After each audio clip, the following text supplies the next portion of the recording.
지켜주시옵소서.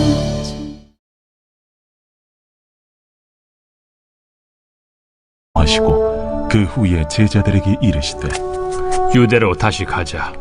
라삐여, 방금도 유대인들이 돌로 치려 하였는데 또 그리로 가시려 하나이까? 낮이 12시간이 아니냐. 사람이 낮에 다니면 이 세상의 빛을 보므로 실족하지 아니하고 밤에 다니면 빛이 그 사람 안에 없는 거로 실족하느니라. 우리 친구 나사로가 잠들었도다. 그러나 내가 깨우러 가노라. 주여, 잠들었으면 낫겠나이다. 예수는 그의 죽음을 가리켜 말씀하신 것이나 그들은 잠들어 쉬는 것을 가리켜 말씀하심인 줄 생각하는지라. 이에 예수께서 밝히 이르시되 나사로가 죽었느니라. 내가 거기 있지 아니한 것을 너희를 위하여 기뻐하노니 이는 너희로 믿게 하려 함이라. 그러나 그에게로 가자. 디두모라고도 하는 도마가 다른 제자들에게 말하되 우리도 주와 함께 죽으러 가자. 예수께서 와서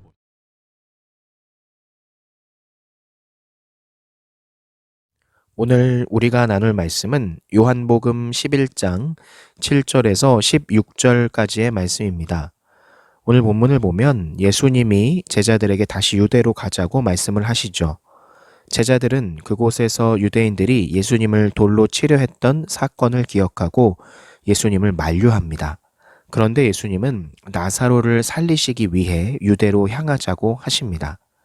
예수님의 사역은 늘 위험이 따라왔지만 예수님은 하나님의 뜻을 이루시기 위해서 이것을 개의치 않으셨죠. 즉, 자신의 안위보다는 하나님의 뜻을 위해서 움직이셨다라는 겁니다. 조금 더 오늘 본문을 살펴보면 예수님은 그렇게 다시 유대 땅으로 발걸음을 옮기셨지요. 그곳은 얼마 전에 예수님에게 돌을 던지려 했던 그 살기등등한 유대인들이 있는 곳입니다. 그런데 예수님은 제자들의 만류에도 그 길을 가셨죠.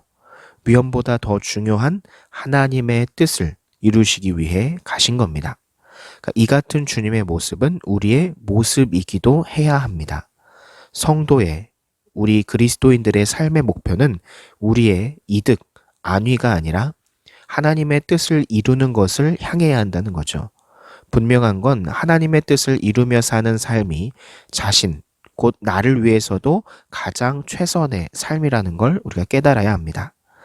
다니엘과 세 친구는 이방 나라의 포로 신세였음에도 위험을 무릅쓰고 하나님의 백성으로 거룩하게 사는 삶을 선택했습니다.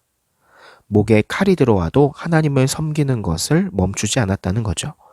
그 결과 그들은 포로로 잡혀온 나라에서도 성공적인 삶을 결과적으로 살아갈 수 있었습니다. 우리가 하나님을 위할 때 하나님은 우리를 위하십니다. 피조물로서 창조주의 영광을 위해 살 때 피조물이 가진 최대한의 가치가 발현된다는 사실을 여러분들은 깨달아야 합니다. 예수님은 세상의 빛이신 자신과 동행하는 사람은 결코 넘어지지 않는다고 말씀하셨어요.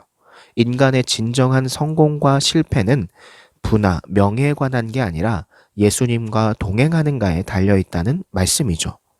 주님과 동행하는 자는 어떤 상황에서도 실족지 않습니다.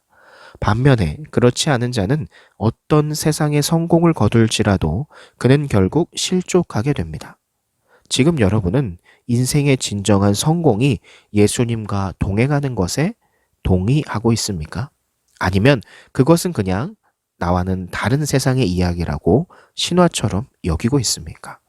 여러분이 어떤 선택을 하느냐에 따라서 하나님과 함께하는 삶을 살아갈지 그렇지 않을지 결정이 됩니다. 반드시 이 사실을 기억하셔서 슬기롭게 살아가는 우리 중고청이 되기를 소망합니다. 기도합니다.